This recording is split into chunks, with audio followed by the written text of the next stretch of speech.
بسم اللہ الرحمن الرحیم۔ السلام علیکم ورحمۃ اللہ وبرکاتہ۔ میری پیاری اسلامی بہنوں، آج میں آپ لوگوں کو ایک ایسی طوائف کی کہانی سناؤں گی، ایک ایسا عبرتناک واقعہ سناؤں گی جسے سنتے ہی آپ توبہ کرنے پر مجبور ہو جائیں گی، اب فوراً توبہ کر پڑیں گی۔ پیاری بہنوں، اس واقعے کو آج سے پہلے جس کسی نے بھی سنا ہے، اس واقعے نے اس کی زندگی بدل دی۔ وہ فوراً توبہ کر کے اللہ کا ولی بن گیا، وہ اللہ کا محبوب بن گیا۔ پیاری بہنوں، اس واقعے نے آج سے پہلے بہت سارے لوگوں کی زندگیاں بدل دیں، لہٰذا آپ بھی دل کے کانوں سے ضرور سنیے گا۔ یہ واقعہ آپ کی زندگی بدلنے کا ذریعہ بن جائے گا۔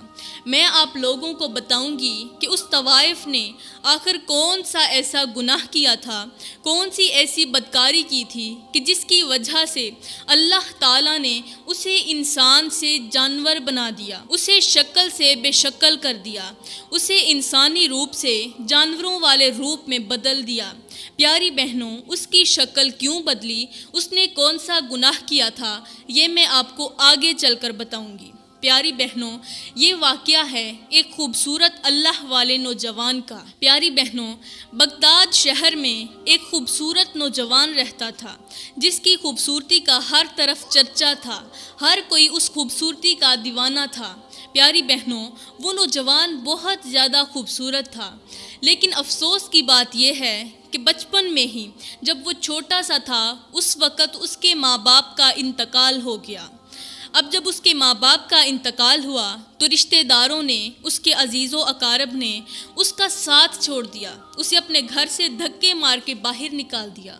ابھی وہ بہت چھوٹا تھا کہ جب اس کے ماں باپ کا انتقال ہوا، ماں باپ فوت ہو گئے، اس دنیا فانی سے رخصت ہو گئے۔ پیاری بہنوں، اب اس کی پرورش کرنے والا کوئی نہیں تھا، یہ ہر وقت پریشان رہتا تھا۔ اس کی چھوٹی سی جان تھی اور وہ بھی پریشان تھی۔ پیاری بہنوں، یہ بہت زیادہ پریشان رہتا تھا۔ اس کے اپنوں نے اس کا ساتھ نہیں دیا۔ کیوں؟ اس لیے کہ یہ تو یتیم ہے، یہ تو مسکین ہے۔ اسے یتیم مسکین سمجھ کر لوگوں نے اس کا ساتھ چھوڑ دیا۔ یہ بہت زیادہ پریشان تھا، رو رہا تھا۔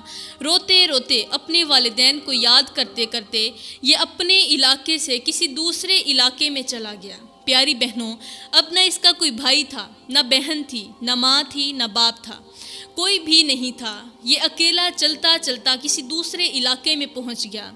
اب جب دوسرے علاقے میں پہنچا تو وہاں ایک مولانا صاحب رہتے تھے، ایک مولوی تھے، امام مسجد تھے۔ امام مسجد کی اپنی کوئی اولاد نہیں تھی اور وہ بچوں کے ساتھ بہت زیادہ محبت کرتے تھے، وہ بہت زیادہ رحم دل تھے، انہیں بچوں کے ساتھ بہت زیادہ پیار تھا، بہت زیادہ شفقت تھی۔ یہ ہر بچے کو اپنے سینے سے لگاتے تھے اور اپنے دل کا بوجھ ہلکا کر لیتے تھے، کیونکہ اس کی اپنی کوئی اولاد نہیں تھی۔ پیاری بہنوں، یہ روتا ہوا جا رہا تھا تو جیسے ہی اس مولانا صاحب نے اس بچے کے چہرے پر پریشانی دیکھی تو فوراً اس کے پاس چلے گئے اور جا کر پوچھنے لگے کہ اے بیٹے، بتا تجھے کیا پریشانی ہے، تجھے کیا ہوا ہے، تو کیوں رو رہا ہے، آخر کس چیز نے تیری آنکھوں کو نم کر دیا۔ پیاری بہنوں، یہ بچہ رو کر کہنے لگا کہ ماں باپ نہیں ہیں، بہن بھائی نہیں ہیں، بس اسی لیے پریشان ہوں، میرا کوئی اپنا نہیں ہے۔ میرے اپنوں نے، میرے چچا لوگوں نے، میری دادوں نے مجھے گھر سے باہر نکال دیا ہے، کیونکہ میرے ماں باپ نہیں ہیں، مجھ سے کوئی محبت کرنے والا نہیں، مجھے کوئی اپنے گھر میں رکھنے والا نہیں۔ تو پیاری بہنوں، اس مولانا صاحب نے سوچا کہ یہ تو یہاں کا بھی نہیں ہے، ہمارے علاقے کا بھی نہیں ہے، لہٰذا اس کے ساتھ کیا کیا جائے۔ چونکہ اس کی اپنی کوئی اولاد نہیں تھی، اس لیے مولانا صاحب نے کہا کہ تم پریشان کیوں ہوتے ہو، تم راضی ہو جاؤ، تم خوش ہو جاؤ، اس لیے کہ میں تمہیں باپ بن کر اپنا بیٹا سمجھ کر پالوں گا۔ پیاری بہنوں، اس مولانا صاحب نے کہا کہ میں تجھے روٹی بھی کھلاؤں گا، تجھے پانی بھی پلاؤں گا، تجھے کپڑے بھی دوں گا اور تمہاری ہر ایک ضرورت کا خیال بھی رکھوں گا۔ تم پریشان مت ہو، تمہارا تو چھوٹا سا چہرہ ہے، اس پر پریشانی اور اداسی اچھی نہیں لگتی۔ مولانا صاحب کا دل بھر آیا جب اس نے کہا نا کہ میری ماں باپ نہیں ہیں، میرے بہن بھائی نہیں ہیں، تو اس کی یہ چھوٹی سی درد بھری سی کہانی سننے کے بعد مولانا صاحب نے کہا کہ پریشان مت ہو اور میرے گھر چلو، میرے ساتھ میرے گھر آؤ تاکہ میں تمہاری اچھے سے دیکھ بھال کر سکوں۔ پیاری بہنوں، وہ مولانا صاحب اس چھوٹے سے بچے کو لے کر اپنے گھر چلے گئے۔ اب اس کی بیوی نے جیسے ایک چھوٹے سے ننھے منھے سے بچے کو دیکھا تو اس کی جان میں جان آ گئی اور پوچھا کہ یہ بچہ کون ہے، کتنا پیارا ہے۔ کہا کہ یہ ہماری اولاد ہے، اللہ تعالیٰ نے ہمیں بیٹا دے دیا ہے، اب تم اس کی ماں بن کر اسے پالو گی۔ اس کی ماں نہیں ہے، یہ یتیم ہے، مسکین ہے، اس کا اپنا کوئی نہیں ہے، لہٰذا ہم اس کی پرورش کریں گے۔ پیاری بہنوں، اس ماں نے، اس مولوی کی بیوی نے اسے اپنی گود لے لیا اور اس کی خوب دیکھ بھال کرنے لگی، اس کی اچھی سی پرورش کرنے لگی۔ پیاری بہنوں، جب یہ بچہ جوان ہوا تو یہ بہت زیادہ خوبصورت تھا، بہت ہی زیادہ حسین و جمیل تھا۔ اسے جو بھی ایک بار دیکھتا بار بار دیکھنے کی خواہش رکھتا تھا، جو بھی ایک بار دیکھتا تعریف کیے بغیر نہیں رہتا تھا۔ پیاری بہنوں، یہ نوجوان بہت زیادہ خوبصورت تھا اور خوبصورت ہونے کے ساتھ ساتھ یہ خوبصیرت بھی تھا، یہ اللہ کا ولی تھا، یہ اللہ کا محبوب تھا۔ یہ پورا دن نماز پڑھتا، قرآن پڑھتا، روزے رکھتا، پورا دن روزہ رکھتا اور پوری رات قیام کیا کرتا تھا، تہجد پڑھتا تھا، نوافل پڑھا کرتا تھا۔ اب اس کے جو باپ تھے، مطلب مولانا صاحب جو تھے، وہ ہر وقت مسجد میں رہتے تھے۔ اس نے اپنا ایک الگ سے چھوٹا سا گھر بنا لیا۔ اب اس نے گھر بنایا تو وہ الگ رہنے لگا۔ اب جب یہ الگ رہتا تھا تو اسے تنہائی تھوڑی محسوس ہونے لگی۔ اسے طوطوں کے ساتھ بہت زیادہ پیار تھا، اسے مینوں کے ساتھ بہت زیادہ پیار تھا، لہٰذا اس نے بازار سے ایک طوطا خریدا۔ اسے یہ طوطا بہت زیادہ پسند آیا، اس نے رقم ادا کی اور طوطا لے کر گھر آ گیا۔ اب ہر وقت طوطے کے ساتھ باتیں کیا کرتا تھا، جس کی وجہ سے اس کا دل بہل جاتا تھا، اور یہ طوطے کو اپنا دل بہلانے کے لیے ہی لایا تھا۔ ہر وقت اس کے ساتھ باتیں کرتا، اسے اچھی باتیں سکھاتا، اس کے سامنے قرآن پاک کی تلاوت کیا کرتا تھا، اس کے سامنے قرآن پاک کی چھوٹی میٹھی سی آیات پڑھتا تھا۔ پہلے تو طوطا وہ تلاوت سنتا تھا، پھر آہستہ اس کو یاد ہونے لگی۔ پہلے یہ تلاوت سنتا تھا، لیکن ایک دن ایسا بھی آیا کہ یہ ساتھ تلاوت کرنے بھی لگ گیا۔ پیاری بہنوں، اس طوطے نے قرآنی آیات کو اچھی طرح یاد کر لیا۔ اب یہ جو نوجوان تھا، ہر وقت طوطے کو جھوٹ سے بچنے اور سچ بولنے کی تلقین کرتا تھا، اسے سکھاتا تھا کہ زندگی میں جھوٹ کبھی نہ بولنا، چاہے تمہاری جان کیوں نہ چلی جائے، تمہیں اپنی جان کا خطرہ کیوں نہ ہو، پھر بھی کبھی جھوٹ نہ بولنا، ہمیشہ سچ بولنا۔ ہر وقت اسے سچ کا درس دیتا تھا۔ پیاری بہنوں، اسی طرح اس کا وقت گزرتا تھا۔ اب یہ صبح ہوتی تو مسجد میں ہوتا، شام ہوتی تو مسجد میں ہوتا، رات ہوتی تو یہ تہجد پڑھتا۔ پیاری بہنوں، ہر وقت اللہ کی عبادت میں مصروف رہتا تھا۔ اسے دنیا سے کوئی رغبت حاصل نہ تھی، اسے دنیا سے سخت نفرت تھی۔ اس نے دنیا کو اہمیت نہیں دی، بلکہ دینی تعلیم کو بہت زیادہ اہمیت دے رکھی تھی۔ ہر وقت سجدے کرتا، قرآن پڑھتا، کیونکہ یہ جانتا تھا کہ یہ دنیا فانی ہے، یہ دنیا سراسر ایک دھوکہ ہے۔ پیاری بہنوں، یہ آخرت کی تیاری کرتا تھا۔ اسے ہر وقت یہی خیال رہتا تھا کہ جب میں اس دنیا کو چھوڑ کر اپنے اصلی گھر میں جاؤں گا تو وہاں عیش سے زندگی گزاروں گا، وہاں مجھے آرام ملے گا، وہاں مجھے حوریں ملیں گی، وہاں سب کچھ مل جائے گا، لہٰذا اس دنیا میں تیاری کروں۔ اور پیاری بہنوں، ہم تو زندگی میں، اس دنیا میں جو آئے ہیں، ہمارا اصل مقصد بھی یہی ہے، تیاری کرنا۔ تیاری کس چیز کی؟ آخرت کے لیے، اپنے اعمال کے ساتھ اچھی تیاری کرنا۔ پیاری بہنوں، مثال دے رہی ہوں کہ جب ہم کسی کے گھر جاتے ہیں مہمان بن کر، تو وہاں جاتے وقت ہم خوب بناؤ سنگھار کرتے ہیں، ہم اچھے سے تیار ہوتے ہیں، کپڑے پہنتے ہیں، کوئی سامان اکٹھا کرتے ہیں اور پھر اس کے گھر مہمان بن کر جاتے ہیں۔ اسی طرح ہم اس دنیا میں بھی مہمان بن کر آئے ہیں، یہاں اپنے اچھے اعمال اکٹھے کرنے، نیکیاں اکٹھی کرنے آئے ہیں۔ پیاری بہنوں، یہی نیکیاں ہم آخرت میں اکٹھی کر لے جائیں گے اور وہاں جا کر ہمیں بہت زیادہ اجر ملے گا۔ ہم دنیا میں تیاری کرنے کے لیے آئے ہیں، ہم زندگی ایسے گزارنے نہیں آئے۔ جس دن ہم اپنی زندگی کا مقصد پورا کر لیں گے، اس دن سمجھنا ہم کامیاب ہو گئے ہیں۔ اسی طرح اس نوجوان نے پکی ٹھان لی تھی کہ میں کبھی بھی کوئی گناہ نہیں کروں گا، کبھی بھی اپنی زندگی میں جھوٹ نہیں بولوں گا، ہمیشہ سچ بولوں گا، چاہے میرا سر تن سے جدا کیوں نہ ہو جائے۔ پیاری بہنوں، یہ اپنے طوطے کے ساتھ اپنی زندگی گزارتا، صبح ہوتی تو نماز پڑھنے کے لیے مسجد میں چلا جاتا۔ اس نے اپنی آخرت کی تیاری شروع کر رکھی تھی۔ اسی طرح اس کی زندگی گزر رہی تھی کہ اس کے محلے میں ایک طوائف رہتی تھی۔ وہ جو طوائف تھی وہ بہت زیادہ خوبصورت تھی، بہت زیادہ حسین و جمیل تھی۔ اللہ تعالیٰ نے اسے بڑے حسن سے نواز رکھا تھا۔ ویسے تو یہ نوجوان بھی بڑا خوبصورت تھا، جو بھی دیکھتا بار بار دیکھنے کی خواہش رکھتا تھا، جو بھی ایک بار دیکھتا پلٹ کر ضرور دیکھتا تھا۔ یہ بہت خوبصورت تھا، اور خوبصورت ہونے کے ساتھ ساتھ یہ خوب سیرت بھی تھا، یہ نیک اور متقی بھی تھا۔ لیکن وہ جو طوائف تھی وہ خوبصورت ہونے کے ساتھ ساتھ بدکار تھی، وہ گناہ گار تھی، ہر وقت گناہوں میں مبتلا رہتی تھی۔ پیاری بہنوں، ہر وقت اس کے ذہن میں گندی گندی باتیں آتی تھیں۔ اس کے گھر میں ملازمائیں کھڑی کام کرتی تھیں، اور یہ بیڈ پر بیٹھی صرف آنے والے نئے شخص کا انتظار کرتی رہتی تھی۔ اسی طرح اس کی گناہوں والی زندگی گزر رہی تھی کہ ایک دن اس کی ملازمہ نے اس سے کہا کہ بی بی جی، آپ کتنی خوبصورت ہیں کہ آپ کے حسن کی ہر کوئی تعریف کرتا ہے۔ جو بھی دیکھتا ہے آپ کا دیوانہ ہو جاتا ہے، جو بھی دیکھتا ہے آپ کے حسن پر فریفتہ ہو جاتا ہے۔ جو ایک بار دیکھتا ہے اس کے دل میں گناہ کا خیال ضرور آتا ہے۔ لیکن ایک یہ نوجوان ہے، یہ جو عبادت گزار ہے، یہ آپ کی طرف آنکھیں اٹھا کر دیکھتا بھی نہیں ہے۔ پیاری بہنوں، وہ نوجوان جب بھی مسجد میں جاتا تو وہ اپنی نظریں جھکا کر جاتا تھا، اپنے گھر سے مسجد کی طرف جاتا اور مسجد سے سیدھا اپنے گھر کی طرف آتا۔ اس کی نظریں جھکی ہوئی ہوتی تھیں، وہ کسی عورت کی طرف یا کسی مرد کی طرف دیکھنا گوارا نہیں کرتا تھا۔ وہ بہت زیادہ نیک تھا، کیونکہ اس کے دل کا تعلق اللہ کی ذات کے ساتھ جڑا ہوا تھا۔ پیاری بہنوں، اب جس وقت اس عورت نے کہا کہ آپ کتنی خوبصورت ہیں، اور وہ نوجوان ہے کہ آپ کی طرف دیکھتا ہی نہیں، وہ آپ کے حسن کو کوئی اہمیت ہی نہیں دیتا، وہ آپ کی طرف دیکھنا گوارا نہیں کرتا کیونکہ آپ اسے اچھی نہیں لگتی، تو وہ طوائف کہنے لگی کہ یہ کیسے ہو سکتا ہے کہ کوئی نوجوان ہو، خوبصورت ہو، اور پھر مجھ جیسی لڑکی کو دیکھنے کے بعد، مجھ جیسی طوائف کو دیکھنے کے بعد اس کے دل میں گناہ کا خیال نہ آئے، اس کے دل میں شہوت نہ آئے۔ یہ تو ممکن ہی نہیں۔ مجھے تو جو بھی دیکھتا ہے وہ بار بار گناہ کرنے کا خیال رکھتا ہے، اس کے ذہن میں صرف میرے ساتھ گناہ کرنے کا خیال آتا ہے، اور یہ نوجوان کیوں نہیں دیکھتا؟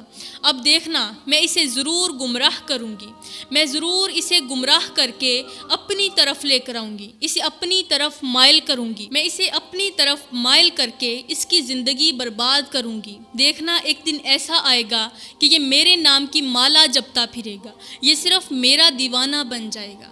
پیاری بہنوں، اسے گمراہ کرنے کے لیے، اس کی توجہ حاصل کرنے کے لیے، اس نوجوان کو اپنی طرف مائل کرنے کے لیے اس عورت نے کیا کیا؟ اس بدکار عورت نے اپنا خوبصورت لباس اتارا۔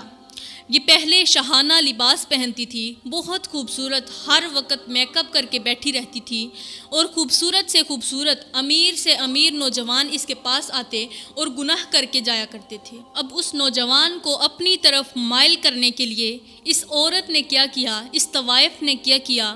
اپنا خوبصورت لباس اتارا اور ایک پھٹا پرانا سا لباس پہنا جس میں پیوند لگے ہوئے تھے۔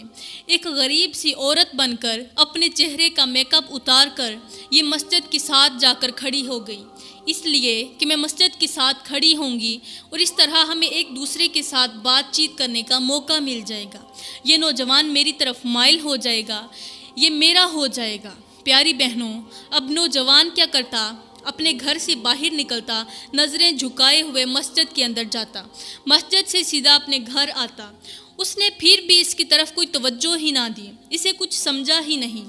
پیاری بہنوں، ایک ہفتہ گزر گیا، وہ عورت وہیں کھڑی رہتی، صبح ہے شام ہے، جب بھی اذان کا وقت ہوتا تو وہ وہاں چلی جاتی، اس نوجوان کی توجہ حاصل کرنے کے لیے، اسے گمراہ کرنے کے لیے، اسے نیکی کے رستے سے ہٹانے کے لیے، اسے ذلیل و خوار کرنے کے لیے۔ پیاری بہنوں، یہ لڑکی وہاں کھڑی رہتی، اس طوائف نے اسے اپنی طرف مائل کرنے کی بہت زیادہ کوشش کی، لیکن نوجوان تھا کہ اس کی طرف نظر اٹھا کر دیکھنا گوارا نہیں کرتا تھا۔ پیاری بہنوں، اس نے اپنی طرف مائل کرنے کی کوششیں کی لیکن ناکام رہی۔ اب اس کے ذہن میں خیال آیا کہ ایک حربہ تو کامیاب نہیں ہوا، لہٰذا کوئی اور حرکت کرنی چاہیے۔ ایک دن اس نے ایسا کیا کہ یہ مسجد کے ساتھ زمین پر نیچے لیٹ گئی اور بے ہوشی کا ناٹک کرنے لگی، لوگوں کو دکھانے لگی کہ میں بے ہوش ہو گئی ہوں۔ ادھر سے یہ نوجوان اپنے گھر سے نکلا اور مسجد میں نماز پڑھنے کے لیے آیا۔ جیسے ہی اس نے کسی غریب عورت کو زمین پر لیٹے دیکھا تو اس کے دل میں رحم آ گیا۔ اس نے سوچا کہ ہو سکتا ہے یہ کوئی مجبور عورت ہو، یہ کوئی پریشان حال عورت ہو اور کوئی مدد لینا چاہتی ہو، مجھے اس کی مدد کرنی چاہیے۔ پیاری بہنوں، اس نوجوان نے سب لوگوں سے پوچھا، جتنے بھی نمازی آ رہے تھے سب سے پوچھا کہ یہ کون ہے۔ اب چونکہ اس نے میک اپ نہیں کیا ہوا تھا، اس کا حلیہ سارے کا سارا چینج تھا، اس نے اپنا حلیہ جو تھا وہ شریفانہ لباس پہن کر بدل لیا تھا۔ پیاری بہنوں، اب لوگ اسے پہچان نہ سکے، نہ تو اس کے چہرے کو پہچان سکے اور نہ ہی اس کے کپڑوں سے اس کی اہمیت کا اندازہ لگا سکے۔ پیاری بہنوں، جب لوگوں نے دیکھا تو کہنے لگے کہ ہم تو اس کے بارے میں نہیں جانتے، یہ تو کوئی نئی عورت معلوم ہوتی ہے۔ اس نوجوان کے دل میں اس کے لیے بہت زیادہ رحم آیا۔ اس نے لوگوں سے کہا کہ تم ایسا کرو، اس عورت کو اٹھا کر میرے گھر تک چھوڑ آؤ۔ لوگوں نے اس عورت کو اٹھایا اور اس نوجوان کے گھر چھوڑ آئے۔ اب اس نوجوان نے عشاء کی نماز پڑھی، نماز پڑھنے کے بعد وہ گھر جانے لگا۔ ادھر یہ بدکار عورت اس شخص کا، اس نوجوان کا شدت سے انتظار کر رہی تھی کہ کب شکار گھر آئے اور میں اسے اپنے جال میں پھنساؤں۔ اس کا انتظار کر رہی تھی۔ اتنے میں یہ نوجوان اپنے گھر چلا گیا اور گھر جا کر اس عورت سے پوچھنے لگا کہ اب آپ کی طبیعت کیسی ہے؟ تو وہ عورت کہنے لگی، وہ طوائف کہنے لگی کہ میری طبیعت ٹھیک نہیں ہے۔ اس کی مجبوری کا فائدہ اٹھانے لگی، اسے اپنی کمزوری دکھانے لگی کہ چلو اسے اپنی کمزوری دکھاؤں گی، اس کے دل میں مزید میرے لیے رحم آ جائے گا۔ اب اس کو ایک تو اپنی طرف مائل کرنے لگی اور دوسرا اپنی کمزوری دکھانے لگی۔ اپنی خوبصورت آنکھوں کے ذریعے، اپنی نشیلی آنکھوں کے ذریعے اسے اپنی طرف اٹریکٹ کرنے لگی۔ اس نے کافی کوشش کی اسے مائل کرنے کی، لیکن اس نے اس کی طرف توجہ نہ دی، اس کی طرف دیکھا نہیں اور اس سے کہا کہ تم چپ کر کے سو جاؤ۔ پیاری بہنوں، وہ رات اس کی طبیعت ٹھیک نہیں تھی، اسی طرح گزر گئی۔ اب وہ رات تو گزر گئی، دوسرے دن اس نوجوان نے اس عورت سے پوچھا، اس طوائف سے پوچھا کہ تم اپنے گھر چلی جاؤ، تم کہاں کی رہنے والی ہو، تمہارا اپنا کون ہے؟ تو یہ ڈرامے بازیاں کرنے لگی۔ اس نے کہا کہ میرا تو اپنا کوئی بھی نہیں ہے، نہ میری ماں ہے، نہ باپ ہے، نہ بہن، نہ بھائی، میرا اپنا کوئی نہیں ہے، میں لاوارث ہوں، میرا اپنا گھر نہیں ہے۔ تو اس نوجوان نے کہا کہ اپنا محرم ہے، میرے لیے غیر محرم ہے، لہٰذا اپنے ٹھکانے کا بندوبست کر لیں۔ میں نے آپ کی طبیعت کی وجہ سے آپ کو اپنے گھر میں پناہ دی، لہٰذا اب میں آپ کو اپنے گھر نہیں رکھنا چاہتا، آپ اپنی کسی اور جگہ پر بندوبست کر لیں۔ اب یہ عورت رونے لگی، ناٹک کرنے لگی، کہنے لگی کہ میں کہاں جاؤں گی، میرا اپنا تو کوئی نہیں ہے، نہ میری ماں ہے، نہ باپ ہے، نہ بہن، نہ بھائی، نہ عزیز و اقارب، نہ دوست، نہ رشتہ دار، میرا اپنا تو کوئی نہیں ہے، نہ میرا اپنا گھر ہے، نہ میرا بار ہے، کوئی بھی نہیں، میں کہاں جاؤں گی؟ آپ مجھے اپنے گھر پناہ کیوں نہیں دے دیتے؟ کیا آپ کو مجھ پر رحم نہیں آتا؟ اگر میں یہاں سے چلی گئی، رات کے دوسرے پہر کسی غیر محرم مرد نے، کسی نوجوان نے میرے ساتھ زیادتی کر لی، میرے ساتھ گناہ کر لیا، تو اس کا ذمہ دار کون ہوگا؟ کیا اللہ آپ سے نہیں پوچھے گا کہ تم نے ایک عورت کو پناہ نہیں دی، اسی کی وجہ سے وہ گناہ کرنے پر مجبور ہو گئی؟ پیاری بہنوں، اس کی اس طرح کی باتیں سن کر اس نوجوان کو خیال آیا کہ واقعی عورت ذات ہے، اسے اس طرح اپنے گھر سے نہیں جانے دیتا۔ اب دوسری رات بھی گزر گئی۔ جب تیسرا دن آیا تو وہ نوجوان مولانا صاحب کے پاس گیا، وہ مولانا صاحب جنہوں نے اس کی پرورش کی تھی، جنہوں نے اس کو پالا پوسا تھا۔ اس نوجوان نے جا کر مولانا صاحب سے کہا کہ میرے گھر میں ایک عورت آئی ہے، مسجد کے ساتھ لیٹی ہوئی تھی، زمین پر بے ہوش پڑی تھی، اٹھا کر میں اپنے گھر لے گیا، اس کا اپنا کوئی نہیں ہے، نہ اس کی ماں ہے، نہ باپ، نہ بہن، نہ بھائی، اس کا اپنا کوئی نہیں ہے، اب میں اس کے ساتھ کیا کروں؟ مجھے تو کوئی سمجھ نہیں آ رہی، وہ غیر محرم ہے، میں اپنے گھر میں اسے نہیں رکھنا چاہتا۔ پیاری بہنوں، علامہ صاحب نے کہا، مولانا صاحب نے کہا، تم ایسا کرو، اس کے ساتھ نکاح کر لو، اس لیے کہ آج نہیں تو کل آپ نے نکاح تو کرنا ہے، شادی تو کرنی ہے، چلو اسی بہانے کسی غیر عورت کا، کسی مجبور عورت کا فائدہ ہو جائے گا۔ تو اس نوجوان کو یہ بات پسند آئی اور گھر آ کر اسے پیغام نکاح دے دیا۔ اسے کہا کہ کیا آپ میرے ساتھ نکاح کرنا چاہیں گی؟ تو اس عورت کو پہلے تو جھٹکا سا لگا۔ اس نے سوچا کہ میں تو اپنے کسی اور مقصد کے لیے آئی تھی، میں تو اسے گناہ کی طرف مائل کرنا چاہتی تھی، میں تو اسے بدکاری کے لیے ورگلانے آئی تھی، تو یہ کیا ہو گیا؟ یہ تو کچھ اور ہی کہتا چلا جا رہا ہے۔ پھر اس عورت نے کہا، اس طوائف نے کہا کہ آپ ایسا کریں، مجھے ایک رات سوچنے کا موقع دے دیں تاکہ سوچنے کے بعد میں آپ کو اپنی زندگی کا فیصلہ سنا سکوں۔ اس نوجوان نے کہا ٹھیک ہے، میں آپ کو ایک رات کی مہلت دیتا ہوں۔ اب اس عورت نے پوری رات سوچنے میں گزار دی، یہی سوچتی رہی کہ مجھے اس کے ساتھ نکاح کرنا چاہیے یا نہیں کرنا چاہیے۔ پوری رات سوچتے سوچتے گزر گئی۔ پھر اس نے سوچا کہ کیوں نہ میں اس کے ساتھ نکاح کر لیتی ہوں، جب میرا دل بھر جائے گا تو میں اس سے طلاق لے کر الگ ہو جاؤں گی۔ اب اس نے مجبوری کا فائدہ اٹھاتے ہوئے اس نوجوان کے ساتھ نکاح کے لیے رضامندی دے دی۔ صبح اس نوجوان سے کہا کہ میں آپ کے ساتھ شادی کرنے کے لیے، نکاح کرنے کے لیے تیار ہوں۔ اس کا یہ فیصلہ سن کر وہ نوجوان بڑا خوش ہوا کہ چلو کسی بے سہارا کا، کسی بے لاچار سی عورت کا فائدہ ہو جائے گا۔ اور پھر قاضی صاحب کے پاس جا کر اس نے نکاح کر لیا۔ نکاح کے بعد اسے اپنے گھر لے آیا۔ ابھی چند دن گزرے ہی تھے، نکاح کو تھوڑے دن گزرے ہی تھے کہ اس کا دل بھرنے لگا۔ اس نے سوچا کہ جو مقصد تھا وہ تو پورا نہیں ہو سکا، اسے گناہ کے لیے تو نہیں مائل کر سکی، لہٰذا اب میں کیا کروں کہ میری سے جان چھوٹ جائے۔ پیاری بہنوں، اب رات کا وقت آیا تو یہ بیٹھ کر اپنے پچھلے لمحات سوچنے لگی، اپنی پچھلی زندگی کو سوچنے لگی، کوٹھے والی زندگی کو سوچنے پر مجبور ہو گئی۔ سوچنے لگی کہ کوئی ایک وقت تھا جب میں خوبصورت لباس پہنتی تھی، اپنے چہرے کا میک اپ کرتی تھی اور بہت زیادہ خوبصورت بن کر امیر سے امیر لڑکوں کے ساتھ گناہ کرتی تھی، ان کے ساتھ لذت حاصل کرتی تھی، مجھے کتنا سکون ملتا تھا۔ اور ایک وقت ہے کہ اس نوجوان کے لیے میں نے اپنا سارا حلیہ ہی خاکستر کر دیا، لہٰذا اب کوئی ترکیب سوچنی چاہیے۔ تو پیاری بہنوں، اس نے اپنی ایک ملازمہ کو اپنے پاس بلایا اور کہا کہ میرا دل بھر گیا ہے، میں اب اس کے ساتھ مزید نہیں رہنا چاہتی، لہٰذا مجھے کوئی ترکیب بتاؤ۔ تو اس ملازمہ نے کہا کہ آپ اس سے ڈائیورس لے لیں، آپ اس سے طلاق لے لیں، خلا لے لیں اور آپ اس سے الگ ہو جائیں۔ تو اس عورت نے کہا، طوائف نے کہا کہ نہیں، میں اس سے الگ نہیں ہونا چاہتی، اس لیے کہ یہ بڑا نیک دل ہے، یہ بڑا رحم دل انسان ہے، یہ مجھے نہیں چھوڑے گا، مجھے پکا یقین ہے یہ میرا سہارا نہیں چھوڑے گا، میرا ساتھ نہیں چھوڑے گا، لہٰذا کوئی اور ترکیب سوچنی چاہیے۔ اس کا اپنا مقصد تو پورا ہو چکا تھا، اس لیے اس نے اپنی ملازمہ سے کہا کہ تم زہر کا بندوبست کرو، میں اسے زہر دے کر جان سے مار دوں گی۔ پیاری بہنوں، اب ملازمہ تھی، وہ اس کے ہر حکم کی پابند تھی، اس لیے گھر جا کر اس نے زہر کا بندوبست کیا۔ تو میری پیاری بہنوں، اس نے زہر کا بندوبست کیا اور اس عورت تک، اس طوائف تک وہ زہر پہنچا دیا۔ اب جیسے ہی اس کے ہتھے زہر لگا تو اس نے وہ کچن کے اندر چھپا دیا۔ اب جیسے ہی وہ نوجوان لڑکا عشاء کی نماز پڑھ کے گھر آیا تو اس نے کہا کہ آپ بیٹھے، میں آپ کے لیے کھانا لے کر آتی ہوں۔ پیاری بہنوں، اسے کھانے کا کہہ کر یہ کچن میں چلی گئی اور کچن میں جا کر یہ کھانے کے اندر زہر ملانے لگی۔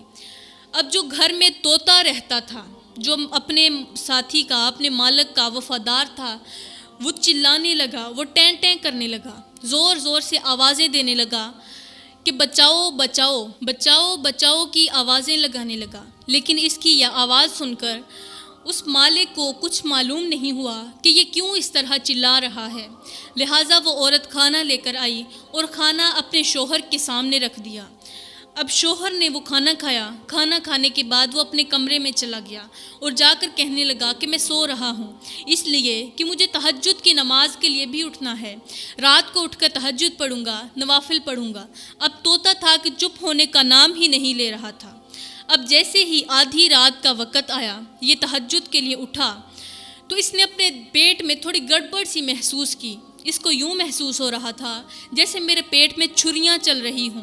اس کی طبیعت کافی خراب ہو رہی تھی۔ اس نے اپنی بیوی کو اٹھایا اور اسے بتایا کہ میری طبیعت بہت زیادہ خراب ہے، لہٰذا میری کوئی دوائی دارو کا بندوبست کرو۔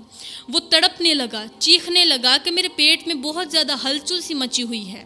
یہ عورت تو جانتی تھی کہ یہ صرف زہر کا اثر ہے، لہٰذا خاموش رہی۔ اب شوہر بیچارہ تڑپ تڑپ کر اس کی آنکھوں کے سامنے مر گیا، ختم ہو گیا، لیکن اس نے اسے بچانا گوارا نہیں کیا، اسے پانی کا ایک گھونٹ تک پلانا گوارا نہیں کیا۔ پیاری بہنوں، وہ نوجوان تڑپ تڑپ کر مر گیا۔ اب یہ جو عورت تھی، اس نے صبح ہوتے ہی اپنی ملازمہ کو بلایا اور صحن میں ایک کھڈا کھود کر ایک گھڑا کھودا، اور گھڑا کھودنے کے بعد اس نوجوان کو اس کے اندر دفن کر دیا۔ نہ کفن پہنایا، نہ اس کا نماز جنازہ، کچھ بھی نہیں کیا۔ اسے زمین کے اندر دفن کر کے اوپر سے مٹی ڈال دی۔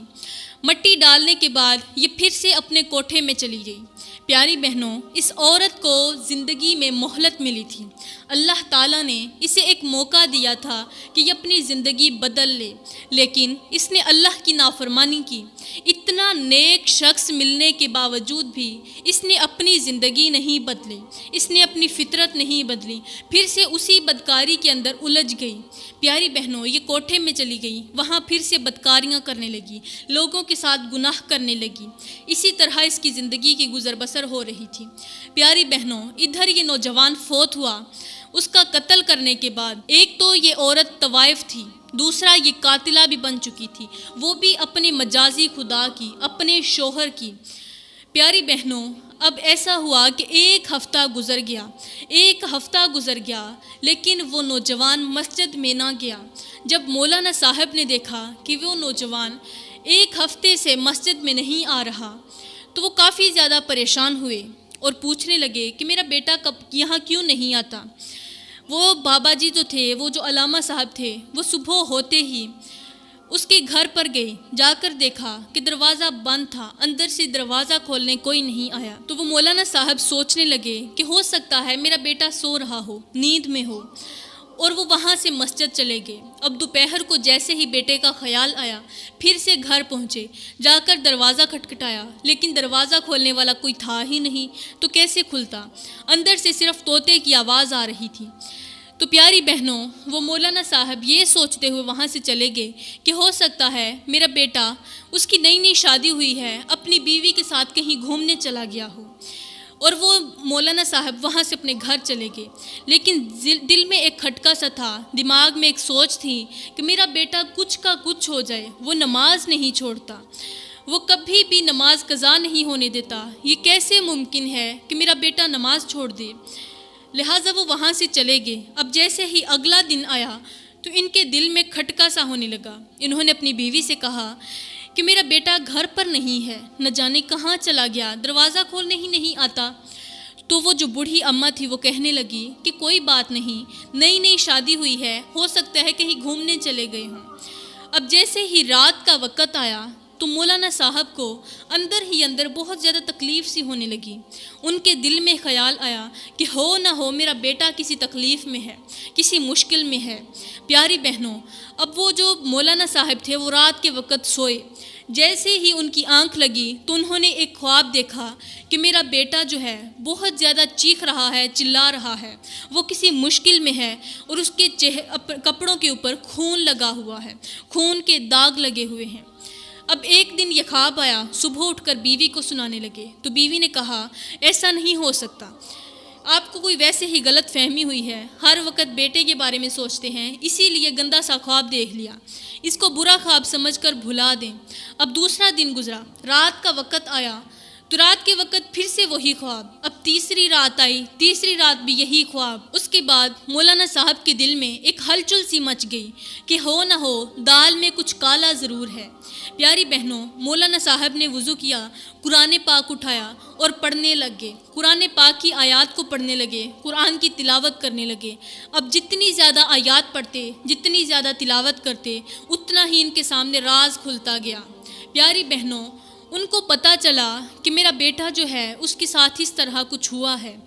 جلدی سے کچھ لوگوں کو اکٹھا کر کے گھر گئے، گھر جا کر دروازے کو توڑا، دروازہ توڑ کر گھر کے اندر داخل ہوئے، دیکھا کہ طوطا کہہ رہا ہے بچاؤ بچاؤ، وہ ابھی بھی ٹیں ٹیں کر رہا ہے، چلا رہا ہے۔ اب جلدی سے اس کے قریب گئے تو اسے دیکھتے ہی وہ طوطا رونے لگا۔ جیسے ہی طوطے کی نظر مولانا صاحب پر پڑی تو وہ رونے لگا، چیخنے لگا، چلانے لگا۔ اب اللہ تعالیٰ نے طوطے کو بولنے کی زبان دی۔ جیسے ہی بولنے کے لیے زبان ملی تو وہ طوطا بول کر بتانے لگا کہ وہ جو بدکار عورت تھی وہ ایک طوائف تھی، وہ طوائف ہو کر میرے صاحب کو، اس نوجوان کو ورگلانا چاہتی تھی، اس لیے وہ ہمارے گھر تک پہنچی، اس کو زہر دیا، اس کے ساتھ رہنا نہیں چاہتی تھی۔ جب دل بھرا تو اس نے طلاق لینا مناسب نہیں سمجھا اور اس اللہ والے نوجوان کو زہر دے کر اسے مار کر باہر صحن کے اندر دفن کر دیا ہے۔ پیاری بہنوں، انہوں نے جلدی سے باہر کا فرش کھودا، اس فرش کو، صحن کو جلدی سے توڑ پھوڑ دیا۔ جیسے ہی مٹی ہٹائی تو نیچے لاش پڑی ہوئی تھی، جسے دیکھ کر ان کے پاؤں تلے زمین نکل گئی۔ وہ نوجوان مرا پڑا تھا، لیکن اس کی لاش اس طرح تھی کہ جیسے اسے ابھی کسی نے دفن کیا ہو، نہ اس کے اوپر کفن تھا اور نہ ہی تو وہ کوئی محفوظ تھا۔ پیاری بہنوں، اب مولانا صاحب نے جلدی سے اس کا جنازہ پڑھایا، اسے کفن دیا اور اسے دفن کر دیا۔ دفن کرنے کے بعد وہ سیدھا اس فحاشہ عورت کے پاس چلے گئے، اس کے دروازے پر گئے اور زور زور سے چیخ رہے تھے، چلا رہے تھے۔ یوں معلوم ہوتا تھا جیسے ابھی وہ اس طوائف عورت کو مار دیں گے، جان سے ختم کر دیں گے۔ اس کے دروازے پر پہنچ کر دستک دی تو وہ نوکرانی باہر آئی جس نے زہر لا کر دیا تھا۔ تو اس نوکرانی نے پوچھا کہ کیا آپ اسی نوجوان کے استاد ہیں؟ کیا اسی کے مولانا صاحب ہیں؟ تو انہوں نے کہا ہاں میں وہی ہوں۔ جلدی سے اپنی مالکن کو بلاؤ، وہ جو فاحشہ ہے، وہ جو طوائف ہے۔ تو وہ عورت رو کر کہنے لگی، وہ نوکرانی رو کر بتانے لگی کہ جس دن اس نے اپنے شوہر کو قتل کیا تھا، جس دن اسے زہر کھلایا تھا، اس دن یہ وہاں سے آ کر کوٹھے میں چلی گئی اور کوٹھے میں جاتے ہی اس کے ہاتھ پاؤں بدلنا شروع ہو گئے، اس کے چہرے کا رنگ روپ بدلنا شروع ہو گیا۔ اب جیسے ہی اس کے چہرے کا رنگ روپ بدلا تو یہ فوراً ایک جانور بن گئی۔ اسی دن سے وہ جانور بنی ہوئی ہے اور جانوروں والی حرکتیں کر رہی ہے۔ اس کا جسم بندریا کے جیسا بن چکا ہے، شیر کی طرح گندا سا جسم بنا ہوا ہے اور ہم نے اسے ایک کوٹھے کے اندر بند کر دیا ہے۔ اور دوسری بات یہ کہ میں نے اس کا ساتھ دیا تھا۔ اس نوکرانی نے اپنا چہرہ چھپایا ہوا تھا اور پھر کہنے لگی کہ میں نے اس کا ساتھ دیا تھا زہر لانے میں۔ جب میں نے اس کا ساتھ دیا تو اسی دن سے میرا بھی جسم بدلنا شروع ہو گیا۔ پھر اپنے چہرے سے پردہ ہٹا کر کہنے لگی کہ یہ دیکھیں، آپ اچھی طرح غور کر کے دیکھ سکتے ہیں کہ اللہ تعالیٰ نے میرا کیا حشر کیا۔ پیاری بہنوں، اس کا جسم بھی بدل چکا تھا۔ اس کے بعد وہ مولانا صاحب کہنے لگے کہ میں آپ لوگوں کو کیا سزا دوں، اللہ تعالیٰ نے آپ کو خود ہی سزا دے دی ہوئی ہے۔ پیاری بہنوں، اب یہاں پر میں آپ کو چھوٹا سا یہ سبق دینا چاہوں گی کہ زندگی میں کبھی بھول کر بھی کسی کی جان کی قاتلہ مت بننا۔ قاتل صرف تلوار کے ساتھ نہیں ہوتا، انسان کی جان صرف تلوار مارنے سے نہیں نکلتی، سر تن سے جدا کرنے سے نہیں نکلتی، لیکن پیار اور محبت میں بھی کچھ لوگ لوگوں کو مار دیتے ہیں۔ لہٰذا کبھی کسی کا دل مت توڑنا، کسی کو اپنی زبان کے ذریعے نہ مارنا، کسی کو اپنے دل کے ذریعے، اپنے ہاتھوں کے ذریعے کسی کی جان کا خطرہ نہ بننا، کسی کی جان حاصل نہ کرنا۔ پیاری بہنوں، زندگی میں کبھی بھول کر کے بھی زنا نہ کرنا، ورنہ یاد رکھنا کہ اللہ تعالیٰ آپ کو عبرت کا نشانہ بنا دے گا۔ پیاری بہنوں، میں دعا کرتی ہوں کہ اللہ تعالیٰ ہمیں ایسے درندوں سے محفوظ رکھے، اس طرح کی گندی عورتوں سے، اس طرح کے گندے مردوں سے ہمیں دور دور تک رکھے، ہمیں اللہ تعالیٰ محفوظ رکھے، اپنی حفظ و امان میں رکھے۔ اللہ تعالیٰ ہمیں نیکی کے کام کرنے کی توفیق عطا فرمائے، برائیوں سے بچنے کی توفیق عطا فرمائے۔ آمین ثم آمین، وما علینا الا البلاغ المبین۔